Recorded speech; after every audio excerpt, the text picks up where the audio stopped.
Welcome to the Economic Rockstar Podcast with your host, Frank Conway, connecting brilliant minds in economics and finance.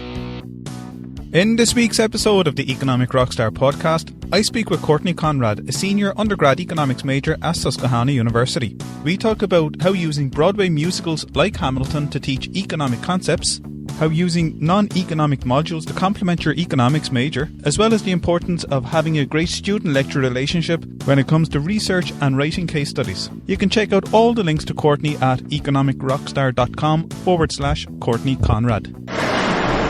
Never miss an episode of the Economic Rockstar Podcast. Visit economicrockstar.com, submit your name and email, and you will get each episode straight to your inbox. I believe we have about 10, maybe 12 songs in the paper total, where we just dissect the lyrics and dissect the characters in each song and then bring out the economic concepts so educators then can take that information and bring it to their classroom, make it come to life with the songs as well as the discussion questions that accompany the songs.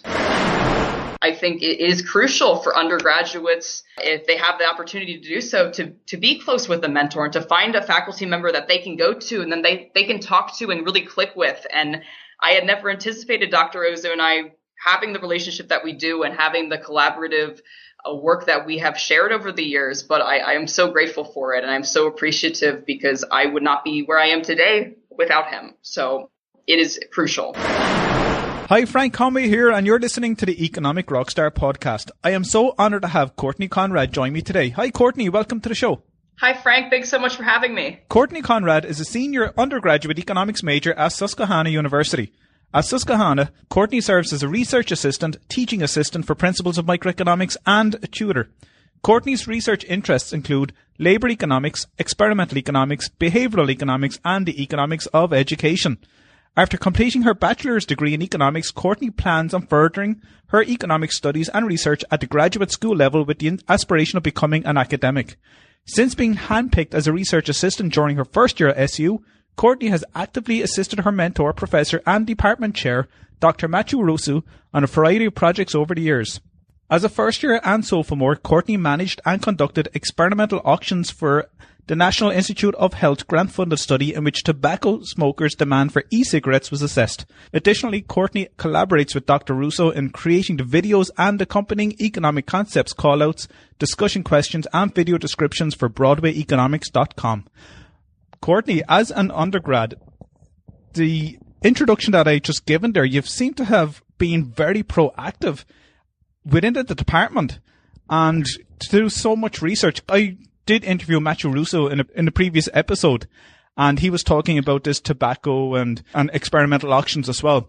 And I'm sure the link was there when you had continued on or had been very proactive in that type of research at the time. Yes, it was a very crazy experience, Frank. I came to Susquehanna as a first-year student, and I had no idea that these opportunities were able to be afforded to me. I never imagined myself being a research assistant or even an economics major. I honestly came to Susquehanna thinking I would be in global management. And I met Dr. Rousu through an introduction to business course called Global Business Perspectives. And he and I got to know each other during those initial months. And he just reached out to me personally via email one day and pretty much requested that I be his research assistant for this grant-funded study and said that I could be very active with it and, meet with these participants and run these experimental auctions, which I had never heard about before. And it really just exposed me to economics and especially in the field outside the classroom. And I just fell in love with it immediately, Frank, through that project. Courtney, it's very unusual. When I say unusual, I mean very rare for an undergrad, especially a first year, to have the confidence both between you and the lecturer to bring you on and do studies like this. And I think there should be more of that. And I wonder, what is it that Susquehanna has, or is it Dr. Rousu? What is it that they have that, I don't know if this goes on elsewhere. It's usually more postgrad or independent study, but to be able to bring you and involve you in such tremendous research. Yeah, and I agree, Frank. And that's what I love about Susquehanna. That's why I view it as such a beautiful place. I feel like it is very rare here because undergraduates such as myself have the opportunity to take on these research assistant and even teaching assistant opportunities when usually that does go to the graduate students at other universities. And I really think it just boils down to the faculty being so personable and being so genuinely caring about us as students and wanting to see us succeed because they become mentors to us. Of course, they teach us in classes. They give us these concepts, whether it's economics or finance or whatever field you choose to pursue. But at the end of the day, outside the classroom, you can tell they genuinely want us to check in with them during office hours. And if we do find a passion in a certain field, they want to give us these opportunities to make sure that we can be as hands-on as possible and, even pursue graduate study and be more active in that field then and really take on an interest outside the classroom. You mentioned you weren't sure you were going to be an economics major.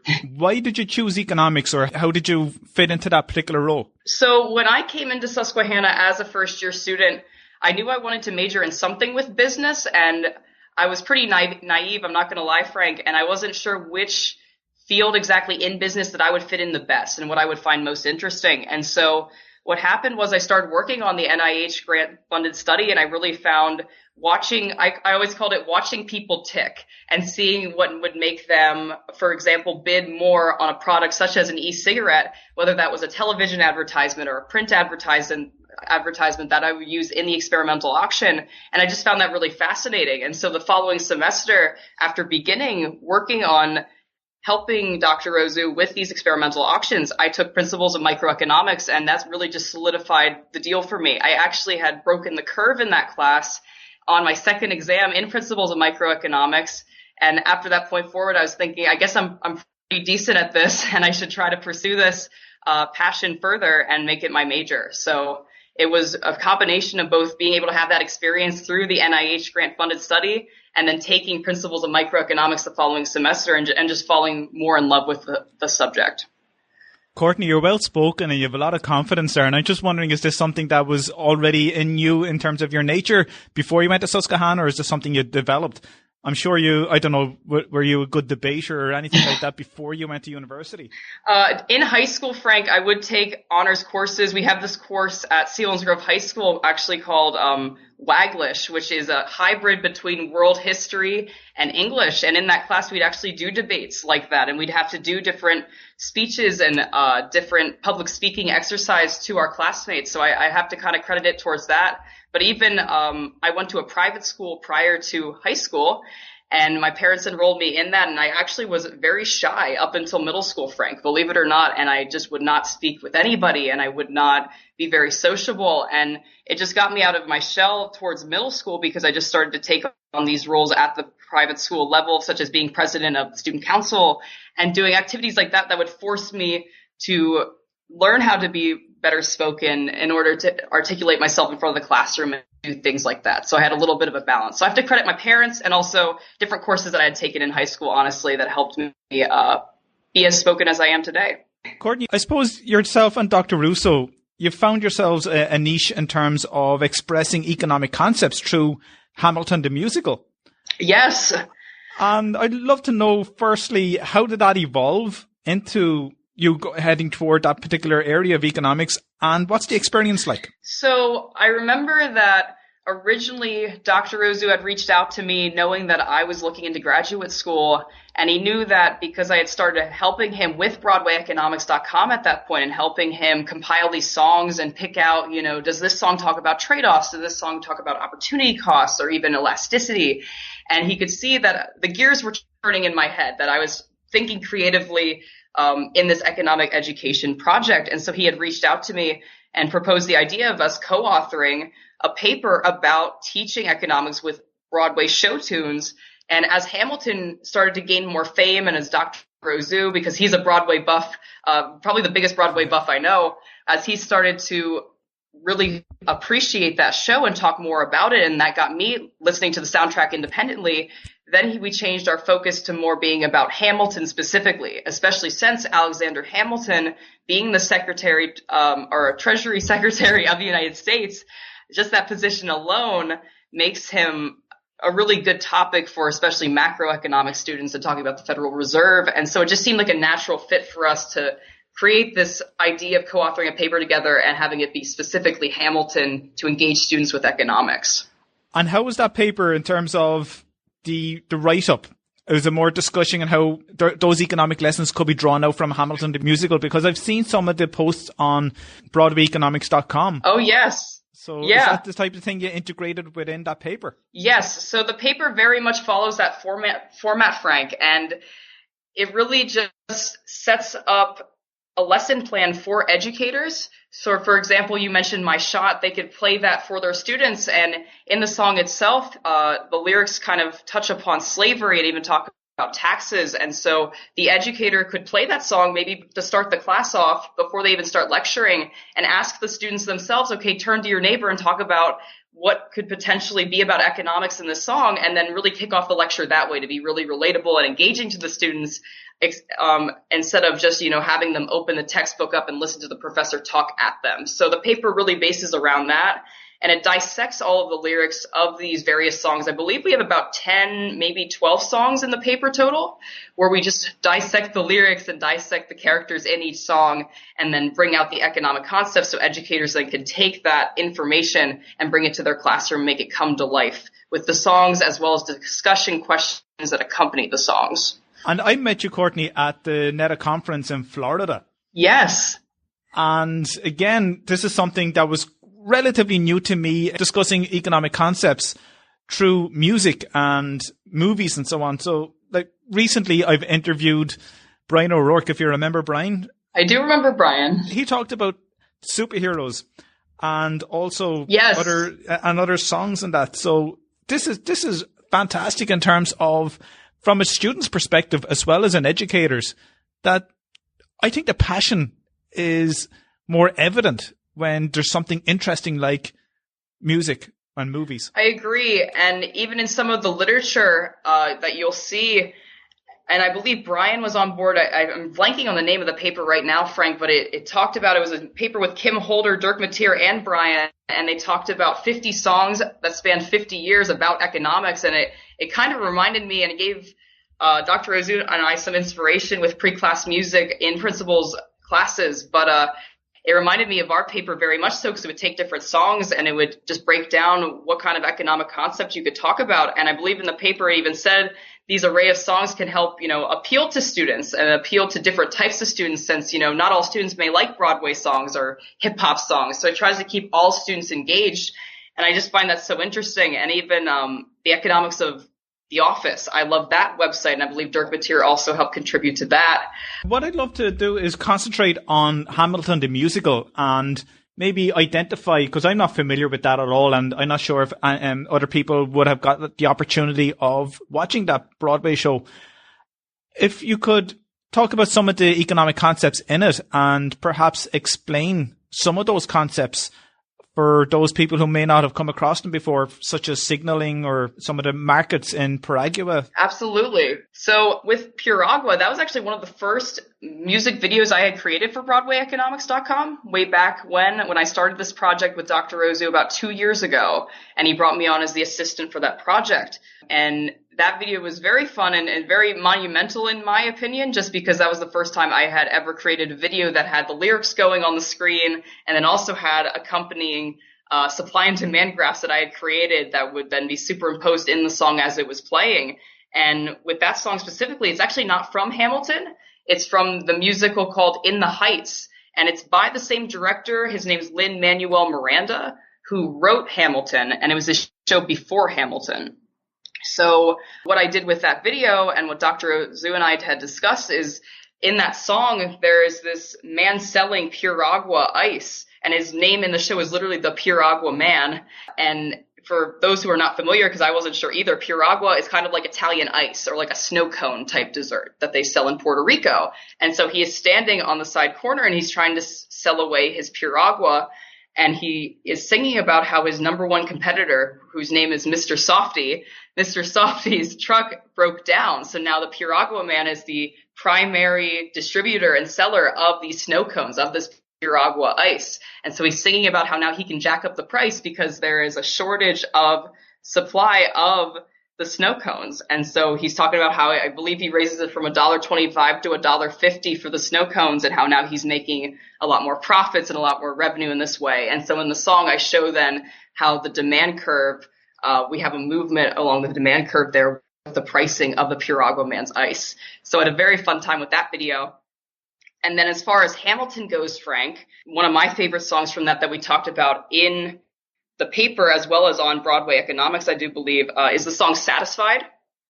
And that talks about where Hamilton attends a winter ball, as well as the Schuyler sisters, and they are the daughters of U.S. General Philip Schuyler. They attend this winter ball, and Hamilton meets Angelica Schuyler, who's the oldest Schuyler sister. And Angelica is very well-spoken, very intelligent, and very witty, and Hamilton and her just hit it off immediately. You can tell there's this physical attraction, and you can tell there's this intellectual attraction.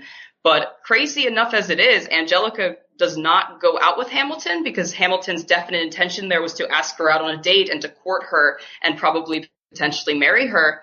And we see that Angelica actually forgoes that opportunity, and she actually ushers in her younger sister, whose name is Eliza Schuyler, to meet with Hamilton, because she notices that Eliza also has this fascination and this attraction to Hamilton. And Eliza, being the shyer sister, she wants to help her as her older sister. And so in that song and in the paper, Dr. Rousu and I talk about the idea of opportunity cost and rational decision making, because even Angelica Schuyler, she sings throughout the song and gives 3 rationales as she is singing, and she talks about how she is the oldest Schuyler sister and it elevates her status, and she believes, and she tries to rationalize in her own brain that that's the only reason why Hamilton is speaking with her, because she is the elder sister in the Schuyler family, and also that she is just meant to marry rich, and Hamilton at that time is not rich. And so she gives herself these rationales to make her feel better about foregoing this chance and giving Eliza the opportunity to court Hamilton.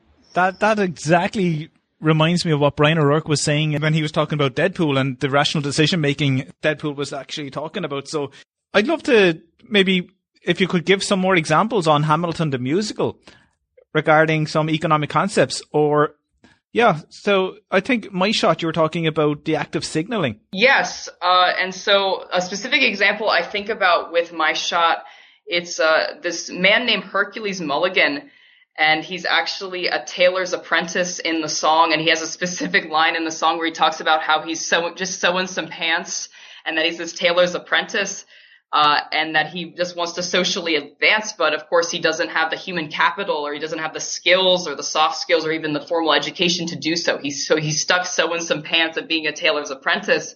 And so if he would have the degree, if he would have even a bachelor's degree or even a master's, or some sort of formal training, he could socially advance as he sings in the song that he would like to do. And so that could act as a signal for him by having that formal degree. And even Alexander Hamilton, towards the beginning of the song, he sings about how he attended King's College, which is now known as Columbia University, and how that acts as a signal for him as well, by having that degree. And not in that song specifically, Frank, but in the opening number, Alexander Hamilton, he doesn't sing about himself, but these other supporting characters, they sing about how he has these very unique qualities about him, such that he's a good orator and that he has very quick wit. And once again, that serves as a signaling mechanism for Hamilton as he was trying to advance to his positions in our United States government. Courtney, have you got the opportunity to present this type of work to other students, undergrad students? I've had that opportunity, actually, Frank, yes. So my first ever conference experience was earlier this year. It was in the spring semester of 2016. I attended an undergraduate economics conference at a local liberal arts university. It's actually the competitor to Susquehanna. It's at Elizabethtown College. And I went there with another fellow Susquehanna student, and we presented our research projects. And so I actually gave the presentation teaching Hamilton using, or I'm sorry, let me flop that, teaching economics using Hamilton the musical. And that was a very cool experience, Frank. I had no idea what to expect at an undergraduate conference, because that was the first time that I had ever gotten up in front of, especially people my own age group, and in front of some of those faculty members there at Elizabethtown, and was able to show different clips from Hamilton the musical and dissect them in front of all of those students there and just show them and open their eyes to being innovative in the economics classroom. So that was my first experience.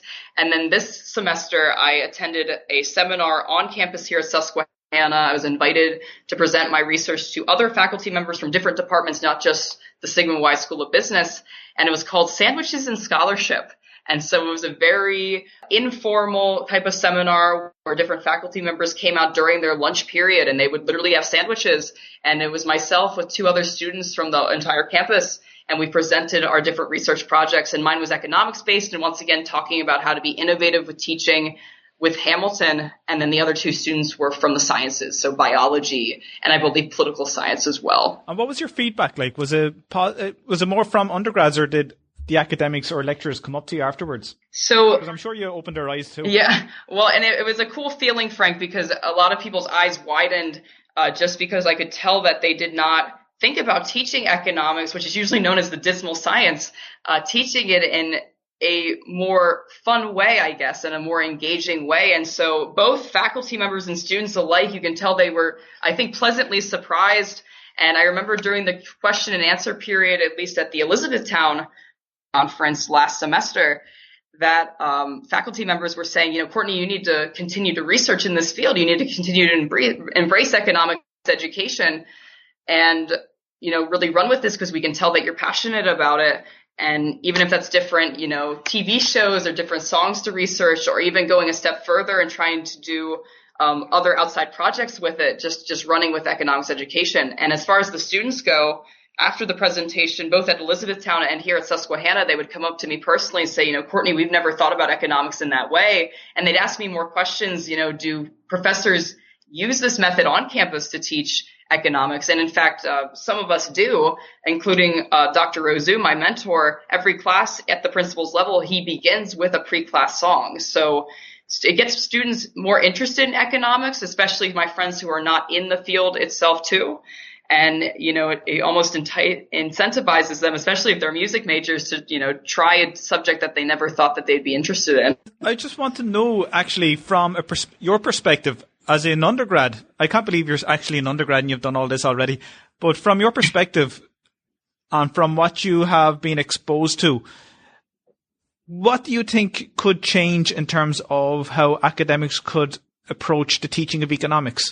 So, from my perspective, Frank, I remember back when I took principles of microeconomics that it was more of an active classroom, and it was more than just the chalk and talk that you would typically expect from a college lecture in general that's not even economics based. And I remember doing activities, for example, talking about the production possibilities frontier, and we had an activity where I believe one student had to text "I love econ" over and over again to our professor, while the other student had to do push-ups, and they had to switch back and forth. And that was supposed to show comparative advantage, absolute advantage, and different activities like that I still remember. And maybe I don't remember specifically, but at the time, it really helped me when going in for an exam or doing my homework. And it was a fun example to remember. It was something that definitely stood out. And I think that if specifically in economics, if more educators can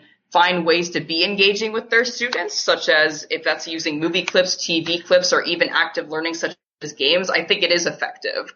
And I think it brings more people to appreciate and be passionate about economics that probably wouldn't have been otherwise without those active learning measures. Is there any one particular theory that stands out to you that you're quite interested or passionate about in economics, or concept or a paradox or something like that? That's an excellent question. Let me think about that for 2 seconds, Frank, before I respond. Let me think here. There's just so many. So it's hard for me, Frank, to pinpoint one concept. It really is. But what comes to mind immediately in my head, and I think it's from my experience as a teaching assistant, for some reason, is elasticity. I really enjoy reviewing that material and teaching that material to students, specifically because I think about review sessions that I run on campus with principals and micro students, and they come to the classroom at night, actually, and I run about an hour long. I call it a mock classroom in my head, but I guess it kind of acts as if it is a real class because I make up my own problems for the students to try out and my own problem sets. And one of the ones I had a lot of fun with dealt with elasticity and talked about cross price elasticity. And on campus here at Susquehanna, we have a made-to-order, on-the-meal plan type of diner, type of restaurant called the Hawk's Nest. And so I use that as a real-time example, and I even put a picture because there were complimentary goods sitting there in the Hawk's Nest for sale, and it was a bag of Tostitos tortilla chips beside all of these cases of salsa. And so I took a picture of it and created a problem set based upon that and gave some different quantities that the consumer had bought depending on the pricing of the Tostitos chips. And the students ended up finding out, through their elasticity calculations that both of those products were in fact complements. And I remember having a lot of fun with creating that problem and watching the students work on them with their neighbor in that review session. So that's one that sticks out in my head, but I honestly loved going through all of it. I love talking about supply and demand with producer, consumer surplus, as well as total surplus, and those different concepts such as that, Frank. We were kind of communicating before this interview, and you mentioned you had a couple of exams coming up. And you mentioned one, dramatic literature. Yes. And I was quite taken aback as to why an econ major would take on such a module. But then it made sense because of what I've been exposed to of late, given the work that you do, the work that Matt Rousu does, and others like that, because we'd like to tap into stories and identify economic concepts in that and be able to tell and explain economic concepts through these stories. And is that why you're taking on this type of module? Or do you have to take on something else in a different school? So I am taking on dramatic literature for a couple different reasons. So at Susquehanna, we have this requirement called the core curriculum, where no matter what your major is, you have to take some sort of scientific intensive requirement or ethics intensive, diversity, writing intensive. And so dramatic literature was listed under, I believe, a diversity intensive here at Susquehanna. And it caught my interest because exactly what you're saying, Frank, that my previous work with Broadway economics and just show tunes in general. And I knew that dramatic literature didn't go into musicals, but it was going to talk about plays. And it already caught my eye with that. And so I figured if I need to do a diversity intensive course, that I might as well do something that I think I can really enjoy and make it my own within my own major. And so I signed on for it. And it was a very cool semester in that class. I don't remember exactly how many plays we had read. I believe we had read maybe 10 to 12 plays throughout the entire semester. And then we would come in and it was all based really off of class participation. My professor, she's a theater professor here at Susquehanna. She would come in and she would ask some really great questions and thought-provoking questions to get the ball rolling of talking about just not the play itself, but what the characters represented in society. And I remember the specific example it was called Crackwalker, actually, and I believe it was by Judith Thompson, and I hope I'm getting that right on behalf of my theater professor here. But I remember raising my hand and then talking about how the play was not only about these lower class characters in the play, but also it kind of represented a socioeconomic status, and it showcased how the government could potentially be repressing the rights of these citizens and kind of taking it a step further than just what was presented in the play. And my theater professor seemed to really enjoy that kind of conversation. And that's something I believe that she values from that class, is that all of us aren't just theater majors. We're from economics. We're from the other sciences such as biology and chemistry or even music majors. And so we all bring something different to the table there as we're talking about the plays. And Courtney, what's your ambition now that once you finish your final year? I know you want to become an academic, but besides that, and I'm sure you want to do a PhD as well.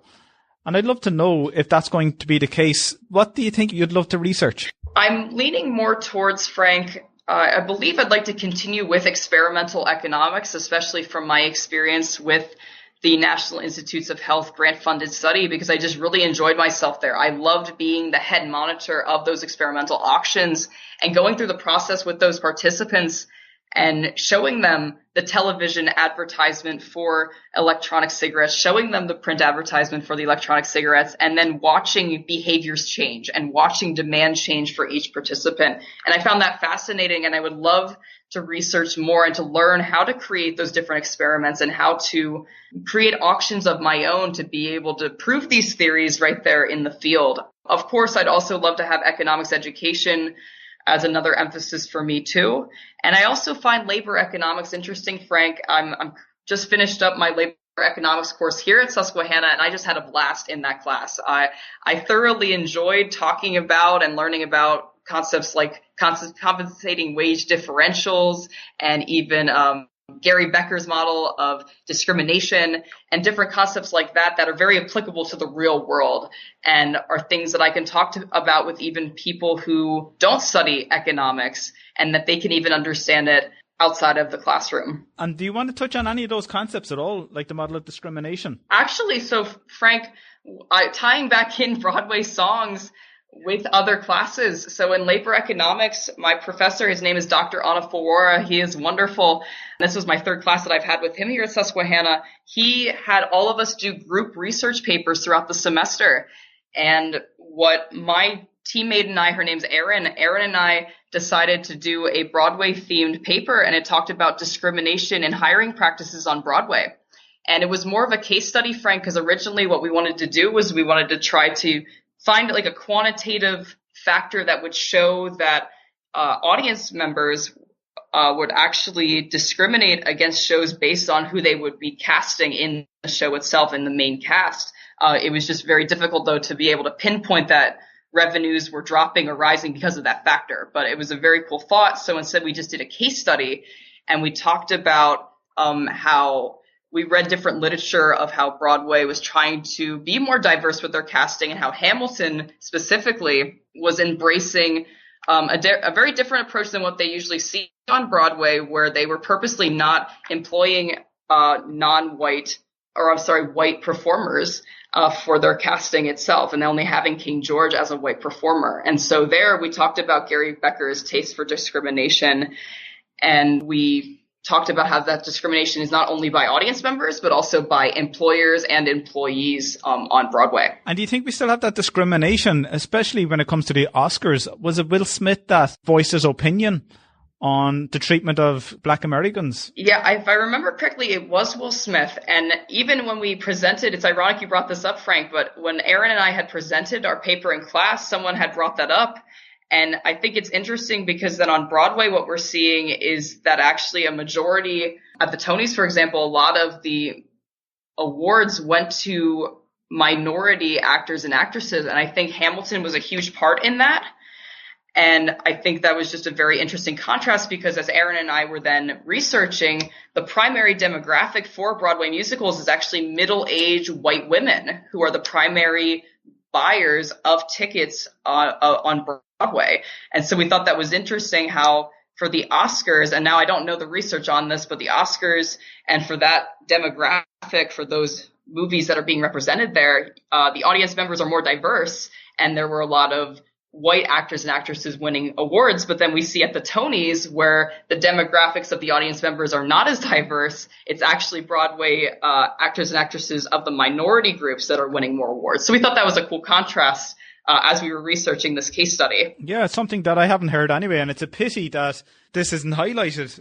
I agree. Especially in the media. Yeah, I agree, because I know the media definitely was talking about how I think they were saying that the Oscars were being whitewashed, and you know, they talked about the Tonys with all of the minority cast of Hamilton pretty much sweeping the Tonys and winning a lot of awards there, but they never really did a compare and contrast of that as far as, you know, who is being represented in the audiences of both of those markets. So I thought that was a pretty cool find that Erin and I saw as we were researching for our case study. I'd love to know who your main influencers are. I'm sure you're going to say Dr. Rousu.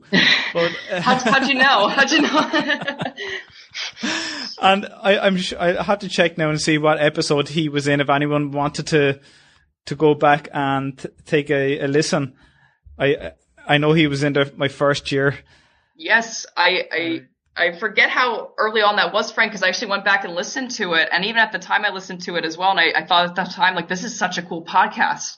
Such an awesome idea. I mean, Economic Rockstar is such a cool thing, Frank. I was very inspired.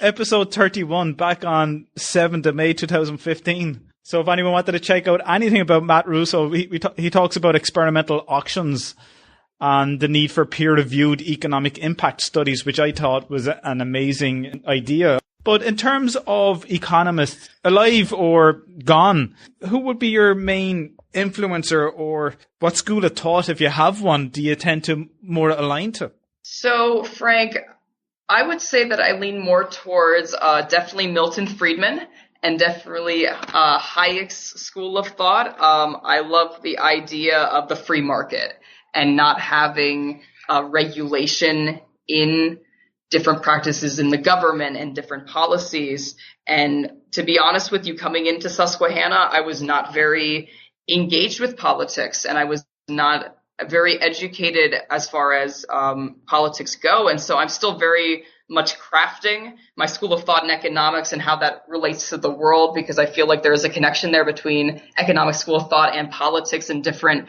inner workings such as that. But I would have to say I align with more of that free market standpoint, and definitely Milton Friedman. I remember reading his book in an elective I took called Political Economic Thought. And I was very inspired with the different policies that he talked about as far as letting the market correct for itself. And I remember even one of his quotes talking about, good intentions don't necessarily justify a policy that, gives out unintended consequences or bad consequences. And I'm sure I'm messing up the quote a lot there, but that's pretty much what he is talking about there. And I thought that was he was one of the first economists that I had formally read that made me think, quote unquote, like an economist and think more rationally and see the world differently. And that's just something I love about economics in general, is that it opened my eyes to thinking and viewing things deeper than the surface and kind of trying to see what not everyone else sees in a certain situation. And Milton Friedman was definitely one of the first people to do that for me. Would you have any particular personal habits that you'd like to do in order to get things done? I know you're just finished your studies, but to write up case studies or to apply yourself as an undergrad, if there's any undergrads listening here or any students listening, and I don't mean to be targeting students only, anybody who is interested in any aspects of economics, whether they're an academic or as in a lecturer or a student. What do you do to help you get things done or focus on the work that you do? My planner is probably one of my number one things that need to be on me at all times, Frank. And no matter what the situation is, whether I'm scheduling a dinner on campus or I'm scheduling a research meeting or I need to get something done, I will write myself notes throughout my planner as if I'm talking to myself. And I will say, Courtney, today you need to study for the GRE, or you need to do this amount of pages for the case study by this date. And my planner has always been with me, I believe since the beginning of high school. I would just kind of use that. And it was just my own way to visually see what I needed to get accomplished by a certain time frame. And it's really, Frank, I think about just spacing out your different tasks. And it's hard because I myself even occasionally will procrastinate and, be doing something that I should have been probably working on days in advance. But if you can space out your studying, for any students that are listening, or space out the different tasks that you need to get accomplished, it works wonders. And it really helps take the stress off of you, as well as help you do your best work. And that's what I find throughout my 4 years at Susquehanna, at least, that has been something that I've really been able to benefit from. And as far as stress relief goes, or even coping with being really busy as far as your studies, and if you have on-campus jobs as an undergraduate and stuff like that, I'm a dancer, and I've been on SU's dance team now for 4 years, and I'm even the captain this year. I was honored to be elected as captain by my teammates, and that has always been an escape for me. So I'm constantly surrounded by music, Frank. I do research with Broadway economics, and I write about how you can teach economics with Hamilton, and I go to class, then dance class later on in the day, and then I'm dancing and listening to music. And so music is definitely an integral part of my life, and dance is a function of that. And I love being able to take, an hour or two a day outside of my economics work and outside of my classes and being able to unwind in that way. So I think students being able to find a way to organize themselves, as well as finding some way to constructively stress relief, I think is key for them to accomplish things throughout the week, whether that's academic goals or extracurricular goals. How important is a relationship, do you think, with your lecturer or mentor? I think it's huge, Frank. Dr. Rousu has absolutely been one of the most influential people for me these past 4 years. I cannot thank him enough, because like I said earlier in this interview, I had just never imagined myself to be where I am today, as far as being a research assistant and a teaching assistant and getting in front of a classroom of students and educating them. on. I'm gonna have to restart that response, Frank, because Dr. Rousu literally whipped open the door. No, you're good. He just literally opened the door. I'm in an office in A-bomb right now, so he just opened the door up and poked his head in. Is this a video? It's just audio. Hey Frank, how you doing? Well, Matt, how are you keeping? We're just talking about you. I better get out of here. So, Do you want to join in here for a minute? Honest, so. Oh, she's been totally Traveling at all for the holidays? Yeah. Do you want to come on there for a minute and tell me a little bit about Courtney? Great student. I don't know. Been a good I mean, more than that, I'd say a good colleague in terms of figuring out research ideas. And I mean, we're collaborating on projects much like you would. Her and I, like I would with any other co-author.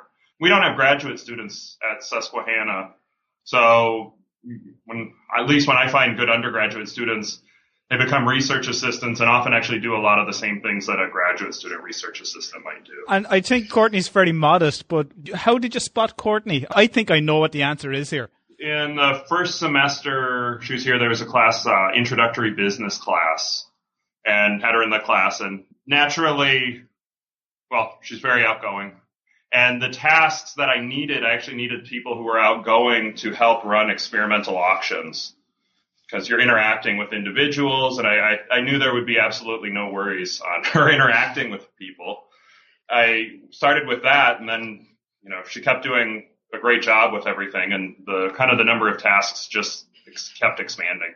There are others who have been asked at times who don't quite do as well, but it's a good experience still for the students. I think it's amazing anyway, what you do there. It's fantastic. It's one of the things I love about this university. I'll let you two get back at it, though, so sorry to... Yes, that's cool. Yeah, Matt, thanks very much. I don't know if it's not photo bombing. Interview bombing? I was going to say, you're totally interview bombing right now. Interview bombing. See you later, Frank. Enjoy the holidays. You too, Bass. Bye. Bye. I forgot what we were talking about, Courtney. So you had asked me about the importance of having a faculty member and having a really good relationship with them. And I was talking about how wonderful Dr. Rousu was. And then ironically, he came through the door.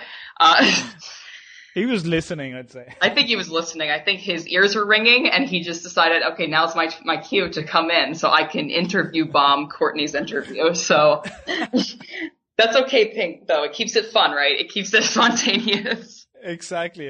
But I can keep going with that response, Frank. I'd love to actually respond to that.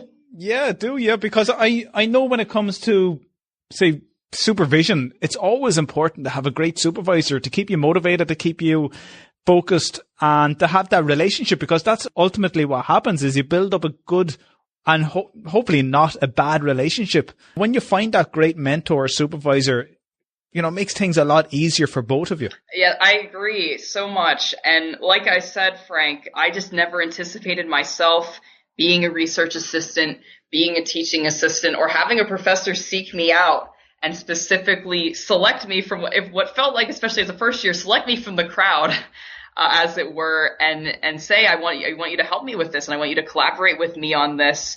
And, on things that I did not have any experience with, and pretty much put his faith in me as far as running experimental auctions or calling participants to do follow-up surveys with them. And now in years since then, relying on me to help run his website and to be a collaborator and a co-author. And I'm just so honored every day, Frank, to have the relationship that I do with Dr. Rousu, as well as have him as a mentor figure. I had just never imagined being where I am today, and he has definitely afforded me opportunities, I believe, to better myself, to better my thinking, and to steer me into something that I just never thought I would be passionate about. And so I think it is crucial for undergraduates, if they have the opportunity to do so, to be close with a mentor and to find a faculty member that they can go to and then they can talk to and really click with. And I had never anticipated Dr. Rousu and I having the relationship that we do and having the collaborative work that we have shared over the years, but I am so grateful for it, and I'm so appreciative because I would not be where I am today without him. So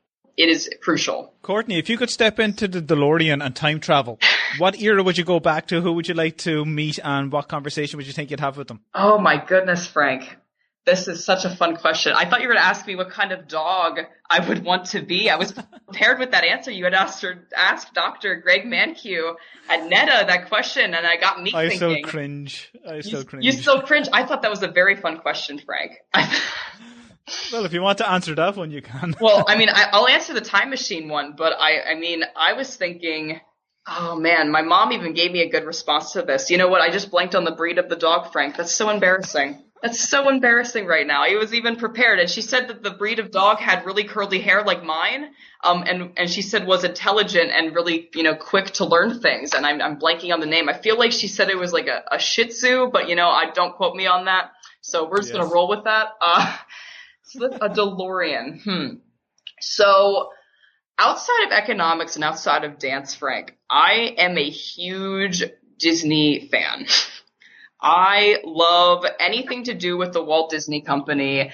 And in fact, as I'm looking at graduate school programs and thinking about my options, if I pursue master's, PhD level studies, Disney has their own department called Disney Research, where they actually employ behavioral economists.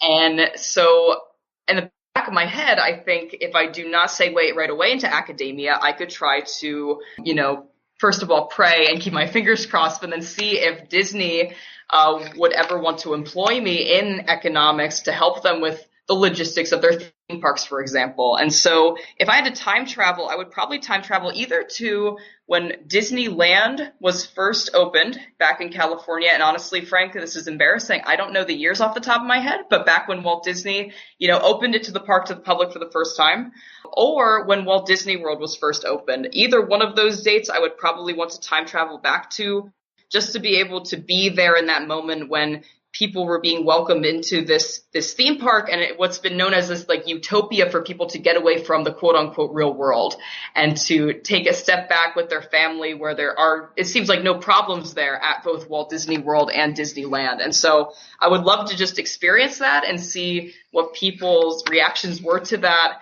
and to see if they thought it was such big deal when those two theme parks were being opened and those two utopias, as it were being opened to the public. I think it was 1973. I could be wrong for Walt Disney World. I don't know. And I was thinking that too, Frank. 1975 was the date that was being popped into my head, but don't quote me on that. And it would have been a nice time. The music was great. Well, absolutely. And I know curly hair and big hair was more of an 80s thing, but I would think that my hair would still be in style maybe even in the 70s. I could try to rock the tie-dye and the big aviator sunglasses with my curly hair. So, it could be some new beginnings for me too. If I'd go back in time, I could, be a fashion trend for people, Frank, for all those park goers there, with my style. This is a relatively recent thing in which companies I didn't realize Disney were taking on behavioral economists, but also Google and Facebook, they're all hiring economists in positions like that. I think it's Val Varian would be the chief economist at Google. Oh, yes. So they took him from an academic position. And what I think is cool about that, Frank, is especially for someone such as myself, for any undergraduates listening, and even for non-undergraduates, it shows that economists talk and research way more than just money. I think the huge assumption that people make when they don't know a lot about economics is that they think it's all about money and all about currency. And sure, we do talk about that. Absolutely. We talk about monetary policy. We talk about fiscal policy, GDP, but it can be much more than that. And it can be about, like I said earlier in this interview, what makes people tick, and about the behaviors behind the consumer, the producer, the employee, the employer. And so I think that's very cool that firms such as Google are taking, like you said, academic economists and taking economists out of academic roles to help them with maybe not even necessarily financial advice or financial research, but even logistical research and how to reach out to consumers in the best way and what makes them react or buy a product a certain way or what makes them want to pay more, and those kinds of questions. Courtney, would you have a recommended book? I know you mentioned Milton Friedman's Political Economic Thought, but would you have a recommended book that you'd like to share with us? I so don't want to be uncreative with this, Frank, but honestly, the first book that popped into my head was Freakonomics by Levitt and Dubner. Those were the two that really, once again, outside of my studies in the classroom and even outside of my research, that brought up examples of how economics can function in the real world in very, non-traditional ways. So that one definitely sticks out in my head. A very important book because it made economics almost mainstream or brought a wider audience and more people interested in it. I agree. And yeah, so when I would recommend it to my friends who were not economics majors, and I would refer to it as a pop econ book, they would ask me, what does pop econ mean? And I pretty much said the definition that you had just stated there, where it does not read as a textbook. It does not read as something that you would be reading in a lecture hall. It makes it more, fun for someone who does not study economics already. And even for those who study economics, it just brings up these really cool, eye-opening examples involving economics. Would you have any recommended writing tips that you would strongly follow or advise people who want to write up case studies or do any particular type of research? I believe, Frank, in my writing process, what I would do is I would think of a topic that I'm very passionate about. And so just going with the theme here, if it's musicals or show tunes or Broadway, I would start to search on Google Scholar or even just standard Google what other academics have done already or what case studies or research papers are already out there involving that topic.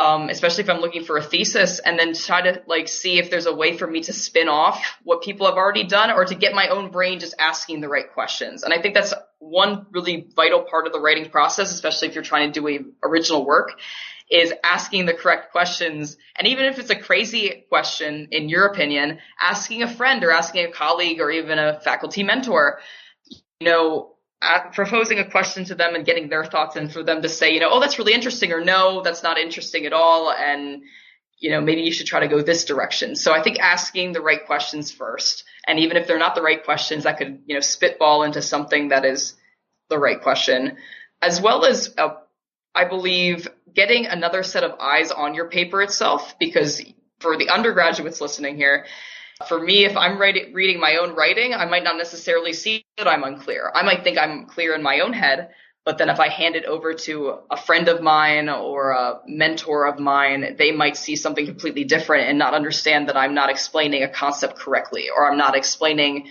or substantiating my argument in a clear, justifiable manner. And so I think having someone willing to proofread your work and to give you honest feedback, and for you to accept that honesty as constructive criticism. I think that's just another thing in general. As students, we're afraid to know the truth. We want to have the modified truth as far as writing goes, and for people to read the paper and say, oh, that's great, and even if it's not, for them to just give us positive praise. And I think sometimes we need that tough love, and we need that, this entire section needs work, or you need to find more reliable research, or you need to manipulate this data better or in a different model. And I think that is crucial in the writing process. Courtney, thank you so much for being so inspiring and for joining me on Economic Rockstar. I had a blast and I personally learned a lot from you. Share with our listeners where they could find you. So if any of you are on Twitter, I'm very active on Twitter. My handle, and I really need to make up an economics-related handle, I think, but it's currently at cconrad78710. And fun fact for those of you, if any of you are familiar with the state of Pennsylvania, that is the zip code flipped around there from where I'm from in Pennsylvania. So fun fact about that. But yes, my Twitter handle is that, but also you could find me on other social media as well with the same handle on Instagram, and then on Facebook too. My name is Courtney Conrad. You can find all the links to Courtney on economicrockstar.com/Courtney Conrad. Courtney, thank you so much for being so generous with your time. You are an economic rock star. Thank you, Frank.